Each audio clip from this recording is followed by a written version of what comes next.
असतो मा सद्गमय तमसो मा ज्योतिर्गमय मृत्योरमा अमृतं गमय। ओम शांति शांति शांति।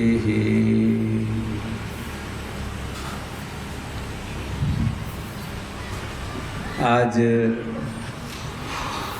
सब भाई बहनों से मिलने के पीछे एक बहुत बड़ा प्रयोजन यह है कि हम जिन बड़े उद्देश्यों को लेकर के पिछले लगभग तैयारी से लेकर के और उनको संकल्पों को जमीन पर धरा पर उतारने से लेकर के पूरे कालखंड को देखा जाए तो लगभग 30 वर्ष से ज़्यादा का समय हो गया। अब आज हम इस स्तर पर पहुंच चुके हैं कि राष्ट्र और विश्व स्तर पर हम कुछ कालजयी कार्यों को धरती पर उतार सकते हैं। किसी भी संस्था के द्वारा, किसी भी संगठन के द्वारा, और संस्था और संगठन से भी एक बड़ा शब्द है सामूहिक प्रयास के द्वारा, सामूहिक पुरुषार्थ के द्वारा ऐसे किसी बड़े कार्य की सिद्धि होती है पूरी दुनिया में। तो अब जब किसी कार्य को आप राष्ट्रीय या वैश्विक स्तर पर स्थापित करते हो तो आपको लोग एक विशेष नज़रिए से देखने लगते हैं। पतंजलि योगपीठ संस्था को, पतंजलि योगपीठ का पूरा राष्ट्र और विश्वव्यापी जो संगठन है उसको, हमारी विचारधारा को लोग कमोबेश सभी के बारे में ऐसे ही जानते हैं। हिंदुज़म, सिखिज़म, जैनिज़म, बौद्धिज़म, इस्लाम, ईसाईयत या किसी भी और थॉट प्रोसेस के बारे में लोग आधा अधूरा ही जानते हैं। लेकिन हमारे बारे में दुनिया में जितने भी लोग जानते हैं वो ये तो कहते ही हैं कि भाई ये राइटिस्ट और लेफ्टिस्ट के बीच में भी हों तो नेशनलिस्ट तो पक्के हैं, और ये वैदिक ज्ञान और आधुनिक अनुसंधान को लेकर के चलने वाली एक संस्था है और इस डायरेक्शन में चल रहे हैं। और आने वाले 25, 50, 100 सालों में इस संस्था के द्वारा ये कार्य इस धरती पर होने वाला है। आज इस स्तर पर पतंजलि देश यानी पूरी दुनिया में जाना जाने लगा है। ये बहुत बड़ी कि जो हम हेल्थ सेक्टर में कर रहे हैं, जो हम एजुकेशन में कर रहे हैं, जो रिसर्च में कर रहे हैं, उस पर पूरी दुनिया में अब चिंतन हो रहा है कि ये जो कर रहे हैं और ये ऐसे ही चलते रहे आने वाले 5, 10, 20, 25, 50, 100 साल तक, तो इसके सामाजिक प्रभाव क्या होने वाले हैं, इसके राजनीतिक प्रभाव क्या होने वाले हैं, इसके आर्थिक प्रभाव क्या होने वाले हैं, इसको पूरी दुनिया मापने लगती है, हम चाहें या ना चाहें। मैं आपको 2-3 एग्जाम्पल देता हूं। अभी यदि उसको आइडियोलॉजी के तौर पर देखा जाए, हमने कहा इसमें 2 चीजें हैं, लाइफ सेविंग ड्रग्स हैं और सर्जरी है। इन दो चीज़ों को छोड़ करके 98% चीज़ों का समाधान एलोपैथी में नहीं, योग, आयुर्वेद, नेचुरोपैथी और हमारी सनातन संस्कृति में है। ये बात पूरी दुनिया में है, पूरी दुनिया में। माने विश्व के जो बड़े संगठन हैं, WHO से लेकर के, UNO से लेकर के, पूरे यूरोप से लेकर के, US से लेकर के, पूर्व पश्चिम उत्तर दक्षिण, पूरी दुनिया के जो साइंटिफिक वर्ल्ड है, कि ये बात कह तो दी, ये इसमें सच्चाई कितनी है? तो कह रहे हैं हाँ, बात तो कोई गलत नहीं कही है कि भाई इनकी लाइफ सेविंग ड्रग्स हैं एलोपैथी में, सर्जरी भी है, बाकी बीमारियों का हमने 25 प्रश्नों की ऐसे झड़ी लगा दी और अब उसको हमने इस रूप में स्थापित कर चुके हैं कि सारी दुनिया अब हमारी तरफ देख रही है कि भाई इनके पास समाधान तो है, हाइपरटेंशन का, थायराइड का, आर्थराइटिस का, लाइफस्टाइल डिजीज का, जेनेटिक डिजीज का, इनकेरेबल डिजीज का, इनके पास सोल्यूशन है, इसको तो नकार नहीं सकते। अभी तक पूरी दुनिया में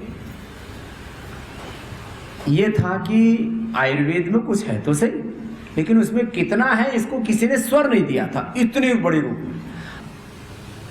और पूरी दुनिया में हमें इस सत्य को स्थापित करना है कि दुनिया की समस्याओं का समाधान केवल शारीरिक समस्याएं नहीं, मनुष्य की जितने भी शारीरिक मानसिक समस्याएं हैं, उसके आचरणगत जो समस्याएं हैं, उनका समाधान योग और अध्यात्म में है। ऐसा बड़ा परिप्रेक्ष्य हमने एक तैयार किया। अब इतने बड़े कार्य को व्यवहारिक रूप देने के लिए हमारी तैयारी भी होनी चाहिए। अब इसके लिए कम से कम हमको पूरे देश में सुपर स्पेशलिटी हॉस्पिटल बनाना पड़ेगा। उसमें कम से कम 4-5 हज़ार करोड़ रुपए खर्च होंगे।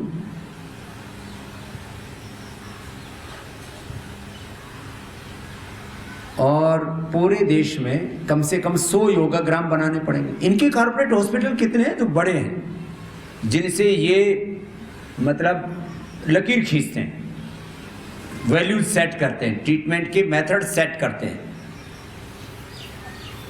पूरे देश में मुश्किल से 25-50 टॉप 25-50 और बहुत ज़्यादा खींचो सुपर स्पेशलिटी हॉस्पिटल पूरे इंडिया में 100। यदि हमने योग चिकित्सा, यज्ञ चिकित्सा भी हमने उसके साथ जोड़ दी है, आयुर्वेद, नेचुरोपैथी और कुल मिलाकर के कुछ थेरेपियां और एक जीवन पद्धति सेट कर दी, और ये करने में करीब करीब मुझे 1 साल लग गया। अभी 10-1 महीने लग गए पूरे, इसके बाकी तो पहले से चीज़ें थी तैयार। और इस समय हमारे पास में 100 योगाग्राम बनाने का प्रस्ताव लोगों की तरफ से है।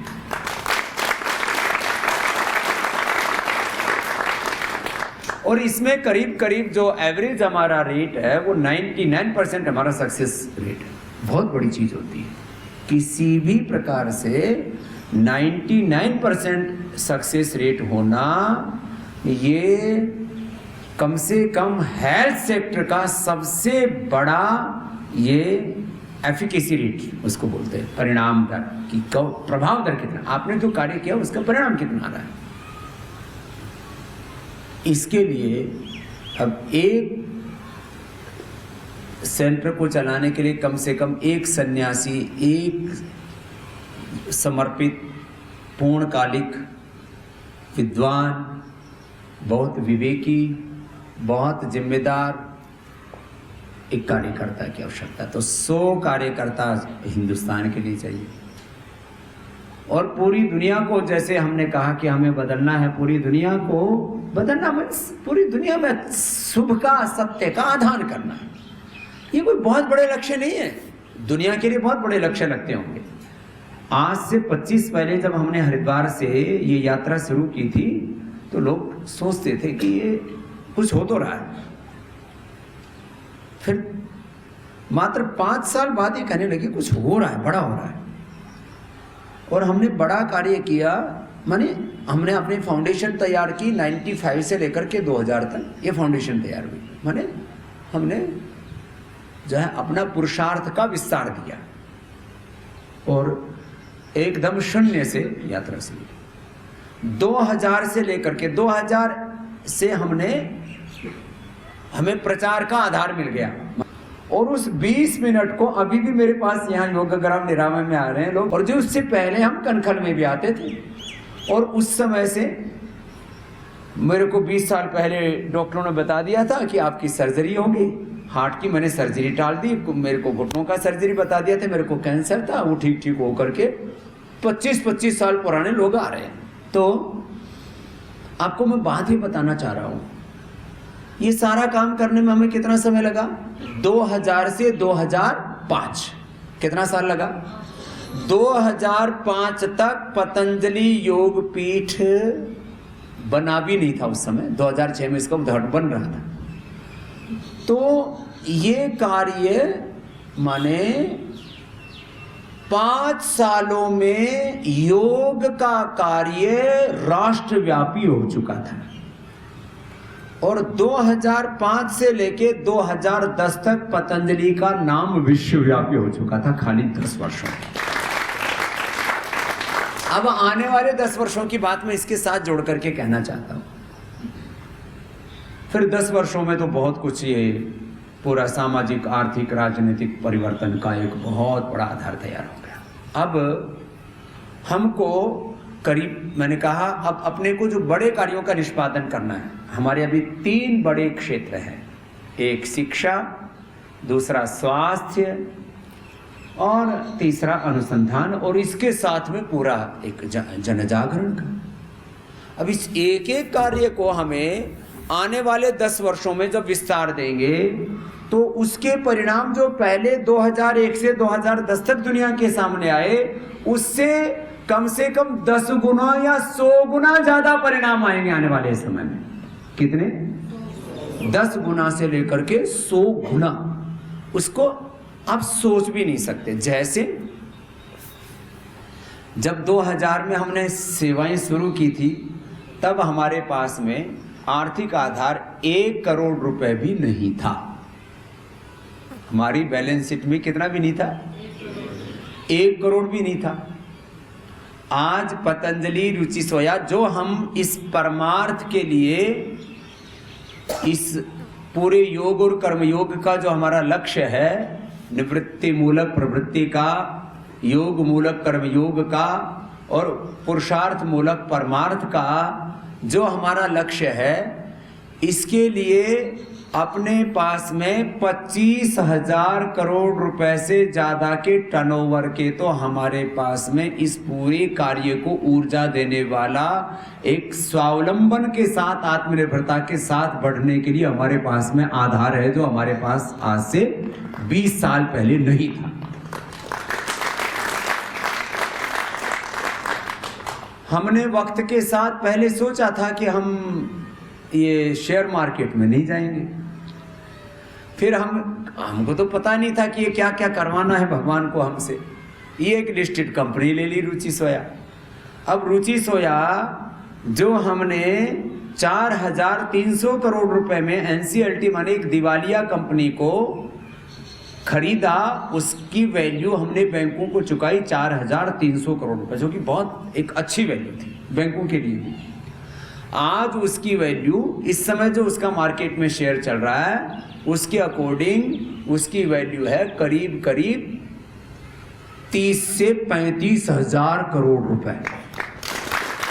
मार्केट कैप बोलते, मार्केट वैल्यू, क्योंकि उसका शेयर जो है 1200 के आसपास खेल रहा है इस समय। और जिस तरह से हम उसमें कार्य कर रहे हैं, उसके बाद आने वाले समय में 5 से 10 सालों में उसकी वैल्यू होगी 1 लाख करोड़ रुपए से ज्यादा। कितनी? मैं आपको क्यों कह रहा हूं ये बातें, कि अब पूरी दुनिया के अंदर जो सबसे ज्यादा ताकत जिसकी मानी जाती है, कि किसके पास कितनी आर्थिक ताकत है, किसके पास कितनी बौद्धिक ताकत है। और किसमें कितना पराक्रम है। लेकिन इस कार्य को करने के लिए फिर कितना पुरुषार्थ करना पड़ता है। मैं आज सुबह कह रहा था कि भाई ये बड़े कार्यों की सिद्धि के लिए जो मेरे साथ आना चाहते हैं, पहली शर्त है सुबह 4 बजे से लेकर के रात को 10 बजे तक पुरुषार्थ करना और आनंद से करना, तनाव मुक्त होकर के करना, प्रसन्नता से करना, परस्परता में करना, दिव्यता से करना, निष्कामता के साथ करना, निर्भर होकर के करना और निर्वैर होकर के करना। हम ये पूरा युद्ध भी लड़ते हैं तो युद्धस्व विगत ज्वर होकर के लड़ते हैं। क्या बोला? आपने शास्त्र में पढ़ा।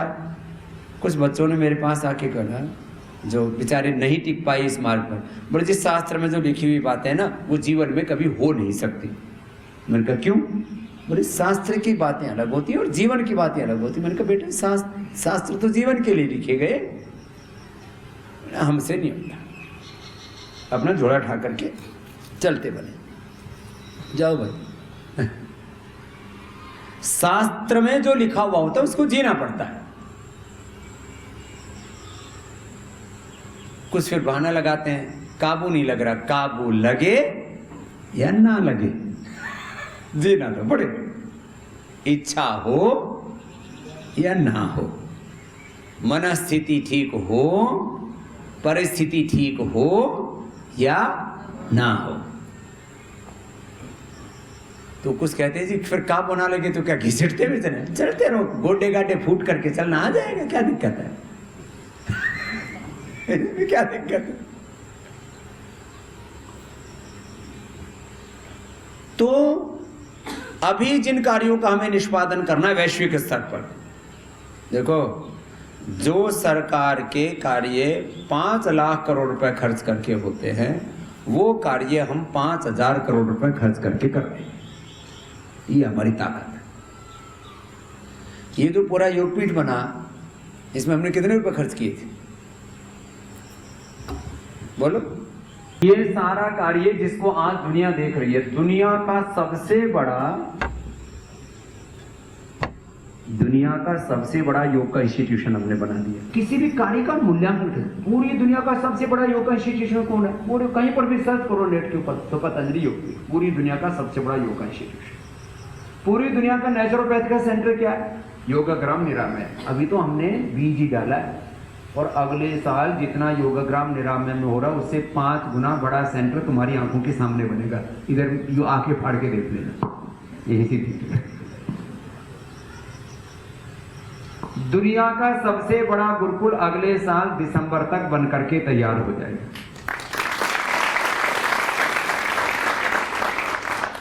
दुनिया का सबसे बड़ा योग का, दुनिया का सबसे बड़ा आयुर्वेद का, दुनिया का सबसे बड़ा वैदिक संस्कृति का एक प्रतीकात्मक एक कोई इंस्टीट्यूशन जिसको कहते हैं this is the institution, biggest institution all over world, Patanjali. ये सब करने के लिए हमको कितना पैसा खर्च करना पड़ा था? मात्र 100 करोड़। अभी पिछले दिनों कोरोना के इस पूरे प्रवाह में सेंट्रल गवर्नमेंट ने कितने लाख करोड़ का पैकेज दे चुके हैं? 20 लाख करोड़ का पैकेज। कितना? सारी दुनिया का नंबर 1 काम करने के लिए हमको कितना पैसे से शुरू की हमने यात्रा? 1 करोड़ से शुरू की, 100 करोड़ में तो विश्व स्तर का काम कर दिया। लेकिन पैसा ही नहीं था उसमें साधन तो था 1% और साधना थी 99%। ये बात समझ लो। और अब उस समय तो हम 2-3 सन्यासी थे। 2-3 साल बाद पूज्य मुक्तानंद जी आ गए तो 3 सन्यासी मान लो।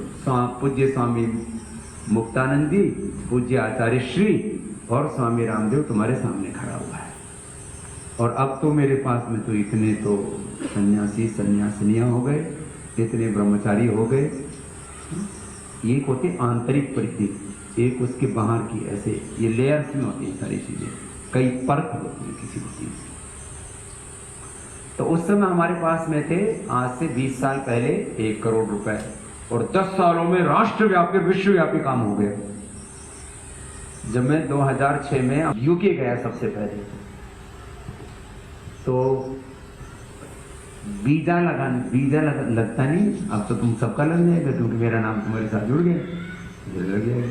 पहले हमारा वीजा देखा तो एक बार रिजेक्ट हो गया। तो मैं भी अनाड़ी आदमी, मैं कभी जाऊँगा विदेश में। हमसे जो जाए पूछे आपके बैंक बैलेंस कितना है, 0। शादी हुई है, 0। कुछ बैंक बैलेंस 0, शादी की नहीं। फिर बहुत सारी चीजें पूछते हैं तो सब 0। बोले इसको नहीं, बोले अब उनका क्या, उनके पैरामीटर है। बोले शादी नहीं हुई तो वहां जाके बस जाएगा शादी करने का, यहाँ पैसा है नहीं उसके पास में, तो वहां जाकर के नौकरी करेगा कोई, तो हमारी जोक खा जाएगा। तो जब पहली बार हमारी बैलेंस शीट लगी सैकड़ों करोड़ रुपए की, तो फिर इसको तो कोई दिक्कत नहीं। अमेरिका वालों ने 10 साल का वीजा बुला करके दिया। जब मैं, ये बात है 2006 की, तो बुला करके मेरे को तो इंटरव्यू लिया ही नहीं। वो ब्रिटेन वाले और अमेरिका वाले एम्बेसी वाले मेरे साथ फोटो खिंचवा रहे थे। बोलो इतना बड़ा साधु हमारे पास में है, उससे फोटो खिंचवाएंगे, जबकि वहां कोई बड़े डिसिप्लिन होते हैं वो लोग। और लेकिन मैं जब गया तो बोले थे आप तो सारा डिसिप्लिन तोड़ दिया आपने हमारा। मैंने कहा मैंने तो कुछ नहीं किया। मैं क्या कहना चाह रहा हूं आपसे, आज हमारे पास में पहले से आप उसको प्रतिशत में गिनेंगे तो आज हम दुनिया का सबसे बड़ा हेल्थ का, इंटीग्रेटेड हेल्थ का सेंटर खड़ा कर देंगे आने वाले 5 सालों में। वर्ल्ड का सबसे बड़ा इंटीग्रेटेड हेल्थ। आजकल मैं इन शब्दों, कुछ नए शब्द मैंने क्या घड़े, क्या है मतलब वो घड़े गए। इंटीग्रेटेड हेल्थ, वर्ल्ड का सबसे बड़ा इंटीग्रेटेड हेल्थ का सेंटर खड़ा कर देंगे। वर्ल्ड में सबसे ज्यादा आने वाले 5 वर्षों में योग, यज्ञ, आयुर्वेद, नेचुरोपैथी और सनातन जीवन पद्धति पर वर्ल्ड में सबसे ज्यादा रिसर्च पेपर हम छाप देंगे वर्ल्ड के टॉप जर्नल्स में। वर्ल्ड के टॉप जर्नल्स अभी फंगस के ऊपर छपने वाला है। हमने ऐसा कर दिया है, धमाका होगा बहुत जोर का, कोरोना से भी बड़ा। और जो देखेगा वही सुबह उठ करके और अणु तेल डालता हुआ मिलेगा। सारी धरती को अणु तेल। दरअसल हमने अपनी चीजों का मूल्यांकन नहीं किया था। अब अष्टाध्यायी में इतनी ताकत है तो लोगों को ऐसे तो समझ में आता नहीं। तो बोलिए ये स्वामी रामदेव पढ़ा क्या है? बोले अष्टाध्यायी पढ़ी, इसको मतलब अष्टाध्यायी में को ताकत है। तो लोग क्या देख रहे हैं? बोले स्वामी रामदेव की पढ़ाई क्या की? बोले इसने तो अष्टाध्यायी पढ़ी है। बोले इसमें कुछ, इसमें है कुछ। तो स्वामी रामदेव के उदय होने से पूरी दुनिया में अष्टाध्यायी का गौरव बढ़ गया, संस्कृत का गौरव बढ़ गया, दर्शन उपनिषद वेदों का गौरव बढ़ गया। मैं कहता हूं as a individual I am nothing, मैं कुछ भी नहीं, मैं तो एक अकिंचन हूं। लेकिन अपने ऋषियों की ज्ञान की बदौलत और भगवान के आशीषों की, अनुग्रह की बदौलत और इस देश के लोगों की ताकत की बदौलत और मेरे ऋषियों ने मुझे जो साधना दी है उस साधना की के सत्य की बदौलत मेरे पास इतनी ताकत है कि मैं पूरी दुनिया से लड़ सकता हूं और जीत सकता हूं।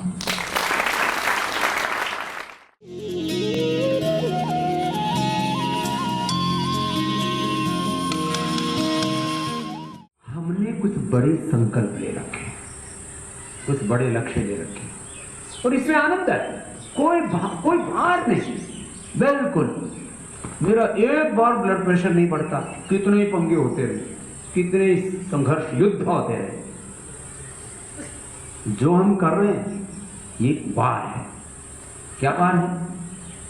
इसको हम अपने आध्यात्मिक भाषा में बोले तो यह है धर्मयुद्ध। क्या है ये? धर्मयुद्ध है, देवासुर संग्राम है।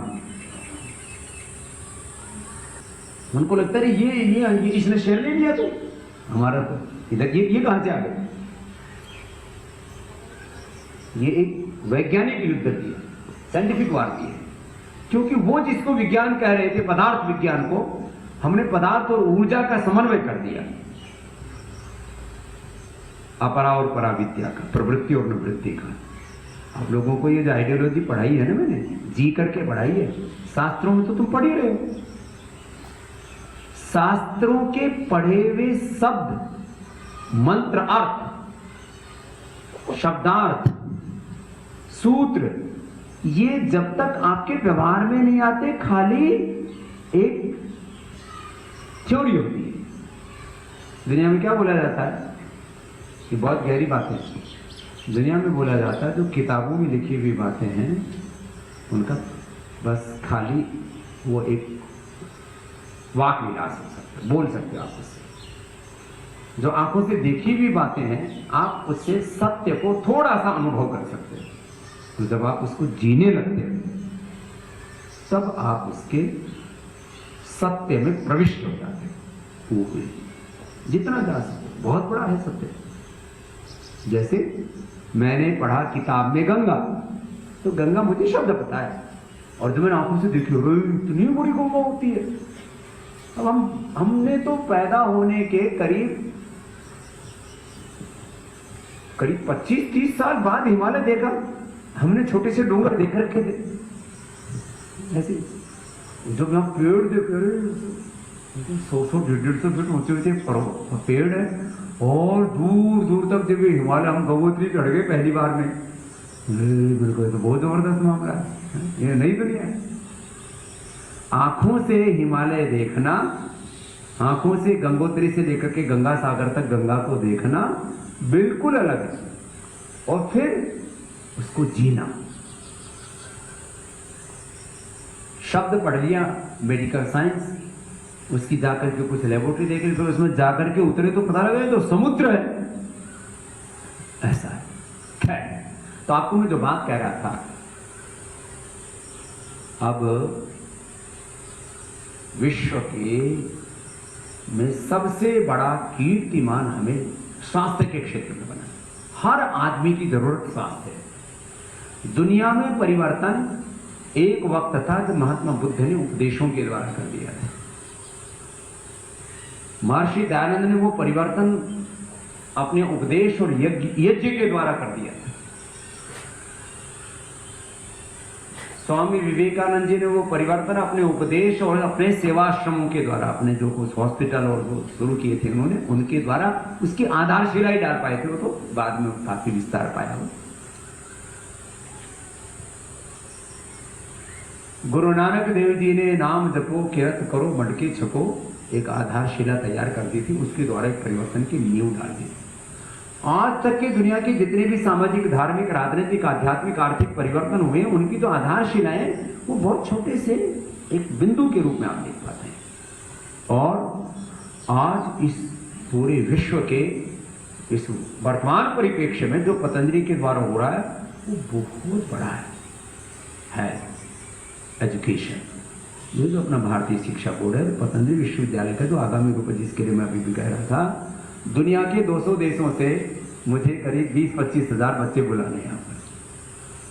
कितना? और एक एक बेटी को 1-1 हजार बच्चों की माँ बनना है। तुम शादी विवाह करती संसार में 2-4 बच्चे पैदा करती, आजकल तो 1-2 ही पैदा करती। और आपको प्रणाम, आपको एक को सहस्त्र पुत्र बनना है। कि जैसे,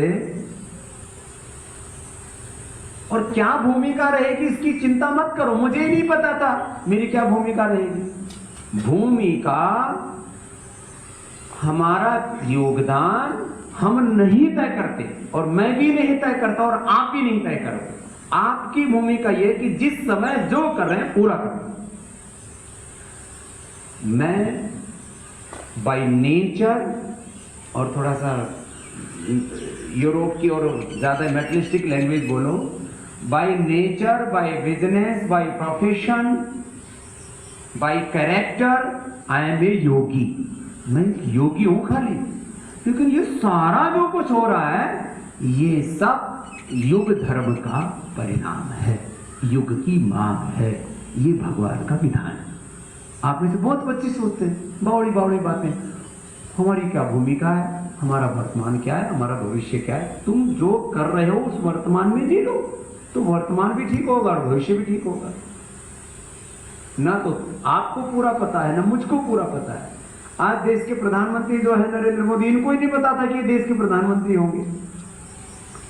और हमको क्या क्या करना है इस देश में आगे आने वाले 25 सालों में तुमको भी नहीं पता। फिर मैं 10 साल बाद लगेंगे इस बात को कहने में, 15 साल बाद, कि बेटा देखो मैंने तुमको बोला था कि तुमको भी नहीं पता तुमको क्या करना है।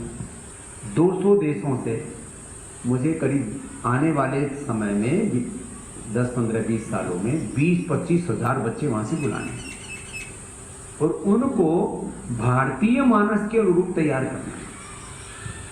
इंडियन थॉट प्रोसेस उनके दिमाग में भरना है, उनके दिमाग की प्रोग्रामिंग ऐसे करनी है।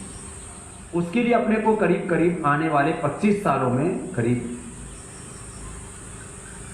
उसमें भी हजारों करोड़ रुपए लगेंगे। दुनिया का सबसे बड़ा बनाना है और उनके पास तो बहुत ताजा है। अच्छा, अपने पास सिंगल एजेंट है, अपने पास में जो है, अब ये सारी दुनिया देखेगी अब इसको कि वर्ल्ड का सबसे बड़ा एजुकेशन का इंस्टीट्यूट, अभी तो हमने खाली वैदिक संस्कृति का गुरुकुल का ही बनाया है, माने जिसमें सनातन और नूतन माने दुनिया का latest modern knowledge, science, technology, innovation, invention और सारी शिक्षा की धाराएं और वो वेद से जुड़ी हुई, वो दुनिया का सबसे बड़ा इंस्टीट्यूशन पतंजलि बनाने जा रहा है।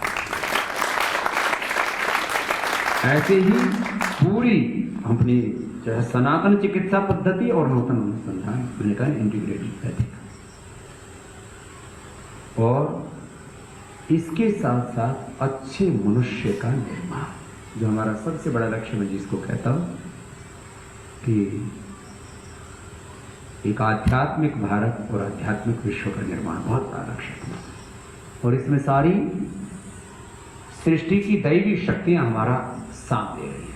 और इसीलिए अभी आने वाले 2 वर्षों में, अभी तो मैं 10 वर्ष की और 5 वर्ष की बात कर रहा था, आने वाले 2 वर्षों में हमें बहुत बड़े बड़े कार्यों को निष्पादित करना है। तो उसके लिए आपको तैयार होने में ही 2-2, 3-3, 5-5 साल लगेंगे। तैयार होने में जब मुझे ही 5 साल लग गए, तुमको एक प्रोसेस से तो गुजरना पड़ेगा ना। पढ़ाई के बाद 5 साल लग जाएंगे, तो अलग अलग भूमिकाओं के लिए आप लोग तैयार हो जाओगे, बड़े बड़े उत्तरदायित्व निभाने आपको। लेकिन एक पूरा इसके लिए एक ही सत्य है, पूर्ण समर्पण अपने ध्येय के लिए, अपने गुरु के लिए। बस फिर अपना कुछ भी बता के रख ही नहीं सकते आप। तो आज एक तो इस उद्देश्य की बात को बताने के लिए आपके पास आया कि अब एक बहुत बड़े महायज्ञ का जो आपने अभी तक देखा है, क्योंकि आप कुछ तो बच्चे ही थे जब मैं इस आंदोलन को प्रारंभ कर चुका था, कुछ उस समय पैदा नहीं हुए थे, कुछ पैदा हो चुके थे, कुछ आप में से 20-22 साल 25 साल के हैं, कुछ 30 साल के हैं तो पैदा हुए थे। तो अब इस कार्य के लिए अभी मैंने टीवी पर भी आह्वान किया है कि इस कार्य के लिए मुझे कम से कम अब 1000 प्रामाणिक विद्वान, तपस्वी, धर्मात्मा, पुरुषार्थी, परमार्थी, पराक्रमी, वीर और विनयशील, क्या बोला? हाँ, पूर्ण वीरता और पूर्ण विनयशीलता दोनों एक साथ, नहीं तो ये बड़े कार्यों का निष्पादन नहीं होगा। और बड़े कार्यों का निष्पादन अब ये समझना ही पड़ेगा। मैंने कहा ना, शास्त्र की समझ निवृत्ति और प्रवृत्ति की, योग और कर्मयोग की, पुरुषार्थ और परमार्थ की, अभ्युदय और निश्रेयस की समझ, मुझे तो ऐसा लगता है जिन्होंने जिया नहीं उसको किसी को नहीं होगी, नहीं तो खाली भाषण देते रहेंगे। ये पतंजलि योगपीठ शास्त्र का निष्कर्ष है, शास्त्र के निर्दिष्ट सत्यों का इस धरती पर, कम से कम जो हमारी सनातन संस्कृति के शास्त्र है, भारतीय सनातन ज्ञान परंपरा का शास्त्रगत सत्य का कोई व्यवहारिक रूप है तो पतंजलि योगपीठ। भारत का धर्म क्या है, भारत की संस्कृति क्या है, उसका आचरण क्या है, वो पतंजलि योगपीठ। अब इसके लिए 1000 सन्यासियों को तैयार करना है। देखो देश बहुत बड़ा है, इस देश में आप जो चाहो सो कर सकते हो। मैंने देश से जो मांगा सो दे दिया। मैंने छोटे बच्चे मांगे 2-2.5 साल के तो 1 साल के दे दी। इस देश में हो सकता है कभी? बच्चे मांगो 2-2.5 साल के 1 साल तक के लिए आते हैं। यदि मैं ये कहूं कि जो है जो प्रेग्नेंट माताएं हैं वो यहीं रहें और वो पूरा अपना बच्चा तैयार जब तक हो जाए अपनी सेवा देती रहे, तो ऐसे भी 1000 माताएं आ सकती हैं यहाँ। इतनी श्रद्धा ही देश के अंदर, बहुत बड़ी बात है। पहले मैं छोटा बालक था तो एक तो मंदिरों की कहानी सुनी। मैंने बोली इस मंदिर पे बाबा जी को चढ़ा दिया। एक हमारे साथ में एक सन्यासी थे हरिद्वार में, उसका कुछ नाम था पता नहीं, पूरी दूधपुरी, हाँ दूधपुरी। तो दूधपुरी, मैंने कहा दूधपुरी महाराज आपको नाम दूधपुरी कर, बोले माता जी ने मंदिर पे चढ़ा दिया। तो राजस्थानी के थे, अब तो फिर गुरुकुल कांग्रेस एम आदि करके कई महंत बने हुए हैं। दूधपुरी जी मंदिर पे चढ़ा दिया। ये प्रतापपुरी जी हमारे महाराज जी वो मंदिर पे चढ़ाए हुए हैं उधर राजस्थान में। ऐसे मेरे पास बहुत से महात्मा है, बोले मंदिर पे चढ़ा दिया। तो मैं सोचता था आज से करीब 30 साल पहले कि बाबा जी को कोई कैसे चढ़ा देता है। तो आज मैं कह सकता हूं कि मैं बोलूं तो मेरे ऊपर तो हजारों बच्चे चढ़ाने के लिए लोग तैयार हैं, क्योंकि अब मेरे से दादा और फिर उसका बेटा और उसका 3 पीढ़ियां तो मेरी शिष्य बन चुकी इस देश में। कितनी? 3 पीढ़ियां, दादा दादी, फिर उसका बेटा बेटियां और उनके आगे जो भी पोते पोतियां तैयार हो गए। 3 पीढ़ी तो तैयार हो गई और 10-15 साल में चौथी भी आ जाएगी, क्योंकि उनके तो पोते उनके भी और आगे होने वाले हैं। तो बेटियों ने भी, अब बेटियों को भी, क्योंकि अब ये बच्चों को बुला रहे हैं यहाँ पर। तो पिछले साल मैंने थोड़ा सा ढीला दे दिया था मामला, तो इस साल अभी करीब जो है 400-500 आएंगे, उसमें से 200-250 रख लेंगे जितने काम के होंगे। ये कार्य के लिए विशेष रूप से आज मैं इधर आया था और पूरे देश में ये उत्सुकता है कि हम अपनी आंखों के सामने भारत को बहुत ऊंचाई पर देखना चाहते हैं और उसका आधार बनेगी ये विद्या, वेद विद्या, योग विद्या, अध्यात्म विद्या। और भारतीय शिक्षा बोर्ड के कार्य के लिए आप लोगों को भी एनपी सिंह जी के साथ में कम से कम 10-20 भाई बहनों को भी तैयार होना पड़ेगा, तब जाकर के हम प्राइमरी एजुकेशन, सेकेंडरी एजुकेशन, फिर हायर एजुकेशन, इसके साथ साथ क्रमशः आप लोग इसमें सीखते जाओगे। बहुत बड़ा उत्तरदायित्व है इस कार्य में। कम से कम हमको आने वाले समय में, आने वाले 25 सालों में हमको पता नहीं 25-50 हजार करोड़ कितना भी जो भी खर्च होगा, अपना काम ही क्या है, ये काम करना, करना क्या है। तो आने वाले 20-25 सालों में तो बहुत बड़ा काम होने वाला है। आने वाले 5-10 सालों में ही विश्व का सबसे बड़ा शिक्षा की सेवा का काम, सबसे बड़ा चिकित्सा की सेवा का काम, अनुसंधान का काम और सबसे बड़ा मानव निर्माण से राष्ट्र निर्माण और युग निर्माण का काम आप लोगों के द्वारा संपन्न होने वाला। ये इतना बड़ा काम है। ये बात ध्यान में रख करके अपने आप को ऐसे तैयार करो कि किसी प्रकार की कोई न्यूनता ना आए। मैंने हमेशा आपको कहा है, मैं आपको न्यूनताओं के साथ नहीं भरना चाहता है। और जब भी आपको एक बात याद रखो, जब भी किसी बात के लिए आपको कहा जाए बेटा इसको छोड़ दो, उसको छोड़ दो, इसको कर लो, उसको कर दो, बस। What is the life, dos and don'ts. मैंने बहुत बार आपको कहा हुआ है, विधि और निषेध। जो नहीं करना वो किसी भी कीमत पर नहीं करना, और जो करना है वो किसी भी कीमत पर करना है। क्या हुआ, जीवन का अंत भी हो गया तो फिर पैदा हो जाएंगे, फिर लगेंगे। जब हम पुनर्जन्म को मानते हैं तो उसको जीवो भी ना। मृत्यु का भय कैसा है, और मरता कोई है नहीं। मरना तो तभी जब 100 साल पूरे हो जाएंगे। स्वामी श्रद्धानंद जी इस बात को कहते थे, भाई मैंने कोई ऐसा पिता नहीं देखा जिसने अपने बेटे को अर्थी दी। अभी पता नहीं कोरोना ने तो क्या क्या दिखा दिया, लेकिन ऐसा भारत था पिता के सामने पुत्र की मृत्यु नहीं हुआ करती थी। सब अपने नियम में, अपने व्रत में बरतते थे, क्या दिक्कत। तो आप लोगों को मैंने कहा, मैं अपूर्णताओं के साथ नहीं बढ़ाना चाहता, इतने बड़े बड़े लक्ष्य हैं। अभी तो अपने गुरुकुल में 1 साल के भीतर भीतर, अभी जो पतंजलि गुरुकुलम भी है ना छोटे बच्चों का, इसमें सब प्रकार की कुशलताएं, माने बिजनेस से लेकर के, मैनेजमेंट से लेकर के, स्पोर्ट्स से लेकर के, एग्रीकल्चर से लेकर के, इंडस्ट्री से लेकर के, वक्तृत्व से लेकर के, अलग अलग कलाओं से, संगीत से लेकर के, अभी संगीत का भी सबसे बड़ा केंद्र पतंजलि को बनाना है। छोटे बच्चों से यात्रा शुरू होगी, तुमने कुछ सिखानी बहुत चाहिए तो छोटे बच्चों से सिखाएंगे। संगीत का सबसे बड़ा केंद्र पतंजलि में बनने वाला है, सब प्रकार के संगीत का, और इसी साल से शुरुआत हो जाएगी, अगले साल नहीं। संगीत का सबसे बड़ा केंद्र, खेल का सबसे बड़ा केंद्र, sports and art and culture, उसके बढ़िया से बढ़िया प्रोग्राम, बढ़िया से बढ़िया।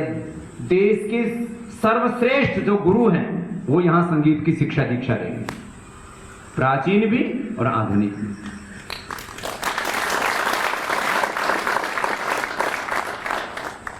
ताली तो ऐसे बजा रहे जैसे तुम सीखी थी। इतनी बार मैंने कहा थोड़ा संगीत सीख लो, मैंने कई बार बोला साधु का मूल गुण है उसको भजनानंदी होना चाहिए। या तो गाना आना चाहिए, और गाना ना आए तो भजन में आनंद आना चाहिए। कुछ तो कहते हैं कि मेरे सिर में दर्द हो गया है, भजन बंद करो। बस ये बात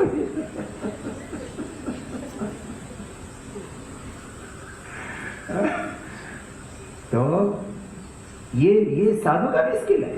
वक्तृत्व, भजन, फिर धैर्य, फिर करुणा, वीरता, विनय, सहिष्णुता, फिर इसमें तेजस्विता।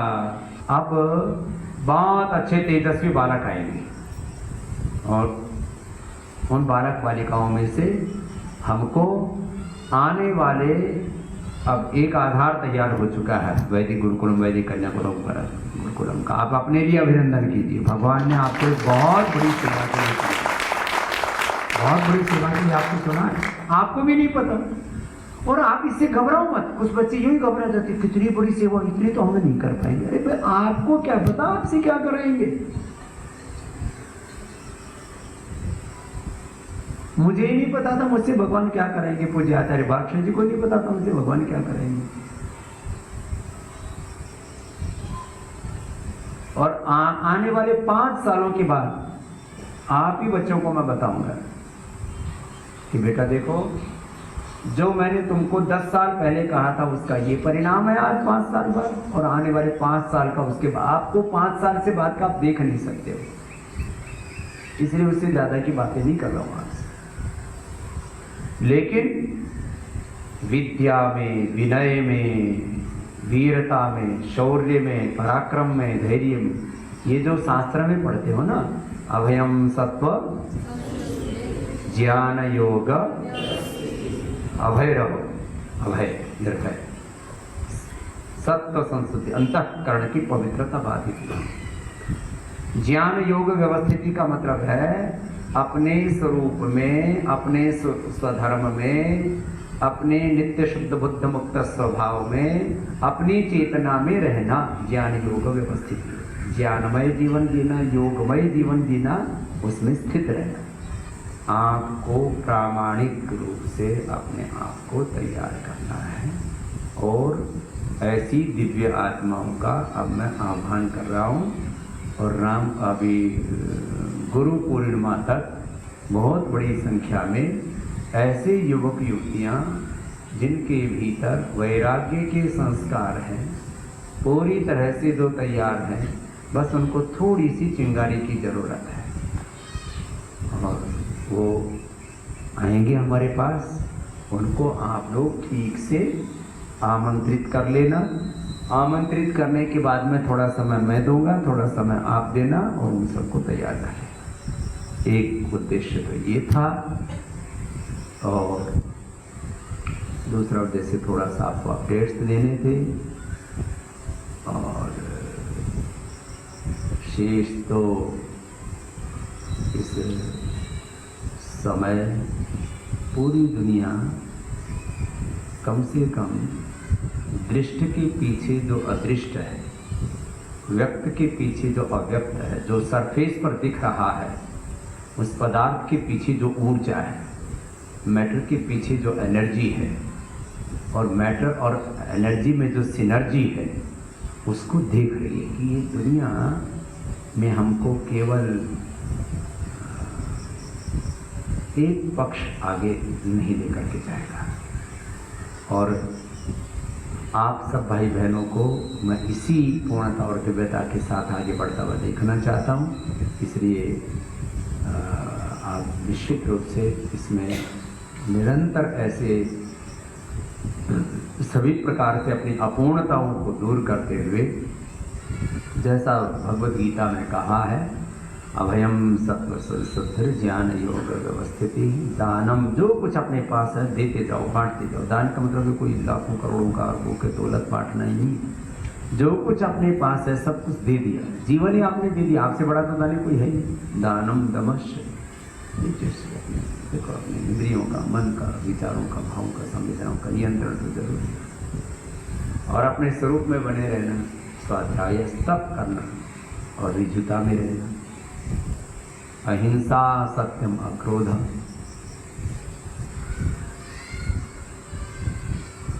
ये सारे जितने भी त्याग है, शांति रपैशम, एक बार भी इनका अतिक्रमण ना करें, बस ऐसा स्वभाव बनाना है, ऐसा जीवन बनाना है। अहिंसा, सत्य, अक्रोध, त्याग, शांति। शांति भंग हो जाती है कभी कभी किसी की, नहीं होनी। शांति, अपैशनम, कभी कभी एक क्षण के लिए भी अपने अंतर्मन में भी किसी अपने गुरु की, बड़े की, छोटे की निंदा का भाव नहीं आना चाहिए। दया भूतेषु अलोलुप्तम, बहुत बड़े बड़े शब्द हैं ये, मैं तो एक एक घंटा इनके ऊपर आपको बता सकता हूँ, व्यवहारिक सत्य जीवन का। दया भूतेषु अलोलुप्तम मार्दवम ह्रीः अचाकलः तेजः क्षमा धृति शौचम अद्रोहुनादिमानिता भवन्ति सम्पन्नम दैवी अभिजातस्य भाव। ये बस निरंतर ये स्मृति रहे, मैं भगवान का अंश हूँ, वंश हूँ, ऋषियों का अंश वंश हूँ, और मुझे अपनी इसी भाव चेतना में निरंतर बढ़ते हुए अपना पूरा अपने आप को अभिव्यक्त करना है। ऐसे युवक युवतियाँ जो एक महान उद्देश्य के लिए अपने जीवन की आहुति लगाना चाहते हैं, उनको मैं पतंजलि योगपीठ में आमंत्रित करता हूँ। वो जुलाई में 15 जुलाई से 20 जुलाई तक जैसी अनुकूलता हो, ट्रेन से, बस से, प्लेन से वो आए, और उनको फिर यहाँ पर शिक्षा दीक्षा दे करके उनका चयन करके, और जो चयनित नहीं हो पाएंगे और जिनके पास साधन नहीं भी होंगे तो उनको फिर यदि आवश्यकता पड़ी तो उनको घर तक भेजने की व्यवस्था कर देंगे, यदि आपका सिलेक्शन नहीं हुआ तो। लेकिन यदि आप पूरी तरह से संकल्पित हैं, बस आपका इस एक बड़े उद्देश्य के लिए पूर्णतः समर्पित होना आवश्यक है, और इतने बड़े उद्देश्य के लिए आपका विवेकी होना भी आवश्यक है। समझदार और जिम्मेदार होना आवश्यक है कि मुझे छोटे उद्देश्य के लिए जीवन को नहीं जीना, एक विराट उद्देश्य के लिए। आप अपने आंखों के सामने मुझे देख सकते हैं कि मुझे स्वामी रामदेव की तरह सुबह 4 बजे से लेकर के 10 बजे तक जो वो कहते हैं ऐसे ही मुझे उनके साथ एकात्म होकर के जीना है। ऐसे जो प्रतिबद्ध हैं, ऐसे जो संकल्पित हैं, और ऐसे जिनके भीतर एक अंतर्मन में एक पुकार उठ रही है, उनको हम आमंत्रित करते हैं वो यहाँ आ जाए। बाकी बात करनी है तो उसके लिए अपने भाई बहनों के नंबर आपको आस्था चैनल पर चल ही रहे हैं, सन्यासी सेवा प्रकल्प के लिए आप बात भी कर सकते हैं। आपको अपने सर्टिफिकेट्स लेकर के आने, और हो सके तो 12वीं पास के बाद कभी भी आ सकते हैं। 12वीं पास से जो BA में कर रहे हैं उसको छोड़ करके फिर इधर, क्योंकि अध्यात्म की नई पढ़ाई आपको पढ़ाते हैं, जिनको ज़रूरत होगी उनको योग की, आयुर्वेद की, दर्शन की, व्याकरण की, जैसे जिसको आवश्यक होगी, प्राकृतिक चिकित्सा की, क्योंकि हमें प्राकृतिक चिकित्सक भी बनाने सन्यासी को। ऐसे इस प्रक्रिया में जो भी भाई बहन 12वीं के बाद के अपने सारे सर्टिफिकेट और माता पिता से अनुमति पत्र, और यदि कोई बहुत ज़्यादा मोही माता पिता हैं, जैसे हम कौन सा अनुमति पत्र लेकर के घर से बाहर निकले, लेकिन अपने भीतर का वैराग्य इतना दृढ़ होना चाहिए कि दुनिया की फिर कोई ताकत उनको अपने लक्ष्य से मोड़ ना सके, डिगा ना सके, हटा ना सके। जो युग के प्रवाह के विपरीत चलने के लिए प्रतिबद्ध हैं, ऐसे भाई बहनों को हम यहाँ पतंजलि योगपीठ में आमंत्रित करते हैं।